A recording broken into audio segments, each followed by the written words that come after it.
Миний хадгаламж 1 сая байгаа. Ягаад худлаа хийлэн гэж?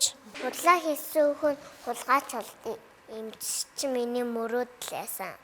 Мөрөөдлөө биелүүлэхийн тулд төвөгтийн мөнгө хадгалсан бэ. Хэлэх юм уу? Багадах юм. Цанхтуудын хүүхдийн мэдээ хэлэхэд бэлэн боллоо. Өнөөдрийн ярих сэдвээ хүүхдийн мөнгөний талаар ярина. Айлуудын 60% нь хүүхдийн мөнгөө хоол хүнсэндээ зарцуулдаг. 26% нь огт хүрэхгүй хадгаламжтай хийдэг байна. Хүүхдийнхаа 100,000 төгрөгийг хадгалаад байгуул 18 нас хүрэхэд хэд болохыг тооцож үзсэн үү? Үгүй бол тооцож үзээрэй. Хүүхдийн 100,000-ыг сар болгон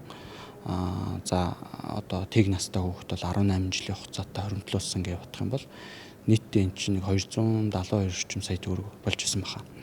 За энэний бараг 20-30 сая төгрөг нь яг үндсэн хоримтлалынх нь мөнгө, үлдсэн тэр зөрүү мөнгө нь болохоор өгөөж утсан буюу хоримтлалаар орж ирсэн мөнгө байгаа. Тэгэхгүй зүгээр энгийн хугацаатай хадгаламжинд сар болгон одоо хүмүүс ихэвчлэн 100,000-аар татуулаад үлдээчихдээ мэлээ.